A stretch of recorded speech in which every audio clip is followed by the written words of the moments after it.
how many of y'all know that it only takes one? It only takes one person believing in you. You've got that one person. You've got it. He died on the cross eons and eons and eons of years ago. You've got that one person. And this child came to Peter when everybody didn't believe, when everybody was trying to talk bad about Peter, saying, you're not the one, you're an old man. Who are you? You can't defeat Hook. But this child came in and started poking around and started trying to say, you know, I believe in you, you know, I believe in you. And then he started shaking his face. And see, that's what the pastors are here for. You got to use your solutions. You got to use your answers. The pastors are here touching your face, speaking word in you, trying to mold you and make you into the person that you need to be, trying to mold you and make you into the person who God called you to be. He's poking you and saying, where are you? I know that you're in there. I know that I see you. I know that you're in there. I gotta be able to find you. I see you, God. I see you. I know that there is a good and perfect gift in this Lord. I know that I called you to be perfect. I know that I called you away from sin. I know that I called you to not have sex before marriage. I know that I called you not to be on alcohol and drugs. I know that I called you for all this stuff. And I know that you're in there. I know that you're in there. And then this little child starts to pushing him and moving him. And then he formed a smile on him. He formed a smile and he says, there you are, Peter. There you are. God is standing there, performing the surgery on you, making a smile on your face, saying, there you are. That's what I called you to be.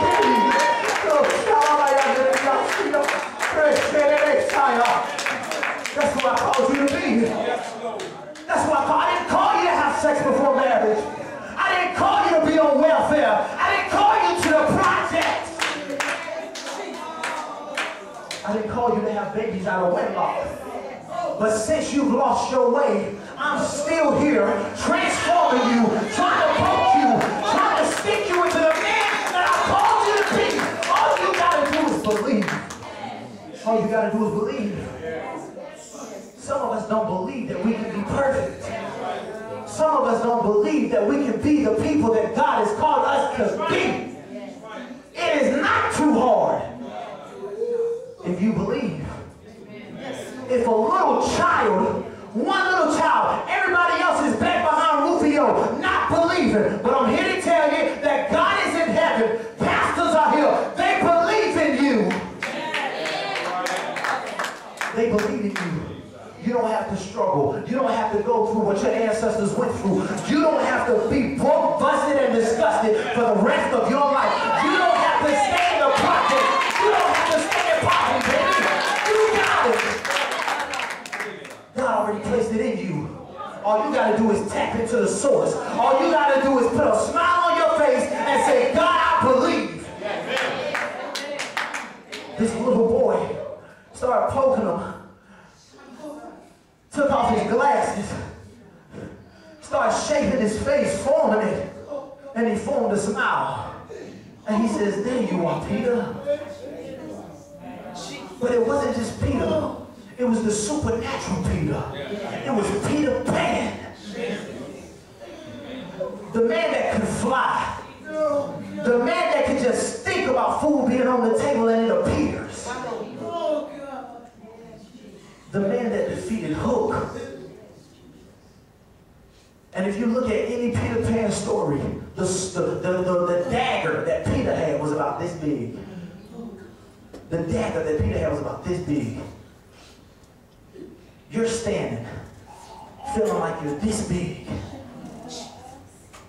But he defeated Hook, and Hook had a sword about this big. With a little dagger. You're the dagger that God is using. And you may look small, you may look small in stature, but there is so much power in that little dagger. There is so much power in that little dagger that you can change the multitudes. I don't care what people said you were. I don't care who you think you are. You better find out real quick that you're better than that and that you're more than that.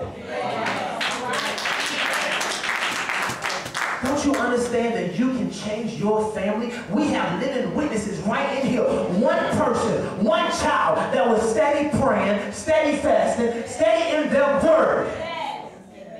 Change the whole entire family. Amen. Amen. Amen. You want to change your circumstance? Be the dagger with big power. Amen. You want to change your circumstance? Stand up and understand who God has called you to be. Yes, Lord. Thank you. Know your identity.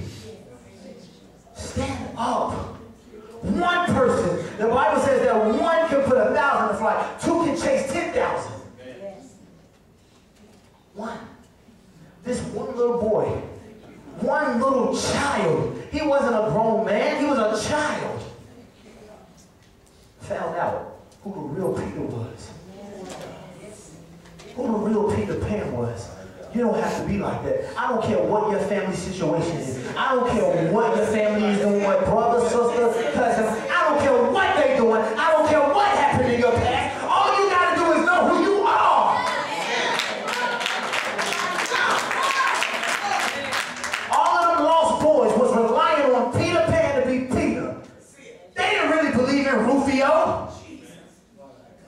He wasn't the one that God had called. It was Peter Pan. You are the Peter Pan.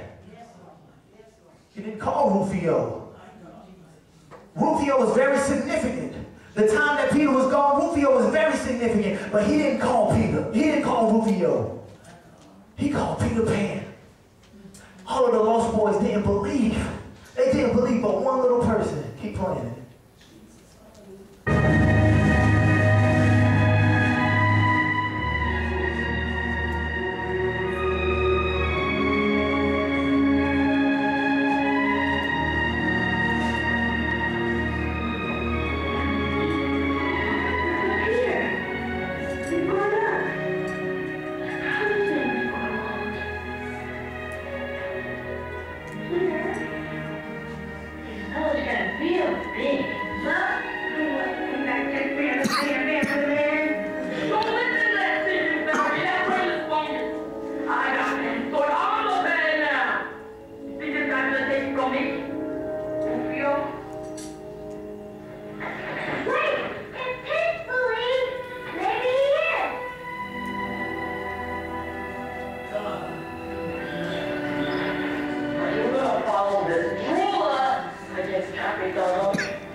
Help me.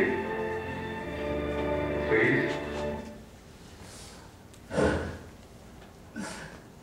Even when the battle you feel like is against you, and every devil in hell you feel like is calling out your name, saying that you can't make it, saying that you are not, saying that you will never be.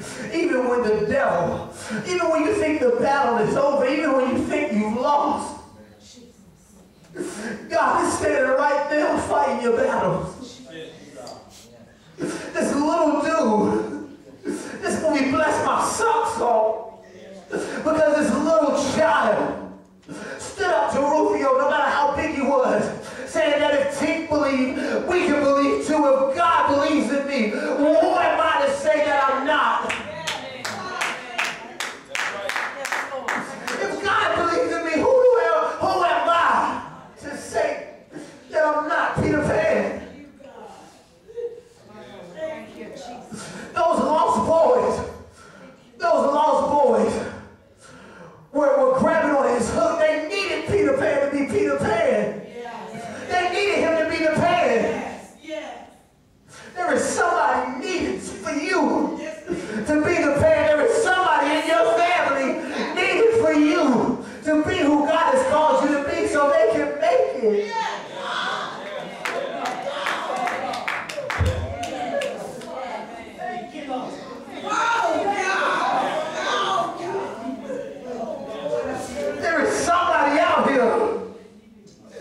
Who needs you to be in salvation? There is somebody out here who needs you to stand up and be the person that God has called you to be in order for them to make it. That's the passion of the people that we were talking about. There is somebody in your family leaning on you, waiting on you to get it so that they can make it. Because I don't care how much money they have. I don't care how much they go to church. I don't care if they think they're blessed. If something would have happened to them tomorrow and they understand that they would burn in hell, it doesn't mean anything. You make it so that somebody else can live. God has placed a purpose in you. Yes, Lord. Yes, Lord. He's placed it in you. It was in Saul. On the way, Saul got blinded by a light. Saul got blinded by a light. And he became blind. God says, Saul, why are you persecuting my people? And he became blind. And he told him to go to Damascus. And there was a man waiting on him there. And Ananias gave him a word. And he placed his hand over his eyes. And scales fell off of his eyes. And he began to see again. And if you will read continually down the road, Saul's name was changed to Paul. Yes. Peter was no longer just Peter. When one person believed in him, when God formed his face into a smile, he believed. And he became Peter Pan, the Panda Man. God is trying to change your name. Get out of dead religion. Get out of tradition. Come into the things of God. The things that God wants you to get into. I want you to understand that you're not all right if you're operating the way you used to operate. You're not all right if you're still out there doing the things that you used to do. You're not all right because God didn't design you for that. He designed you for that, his will to be done in your life. And he's calling you out. I don't even have to finish the story because God has done what he needs to do.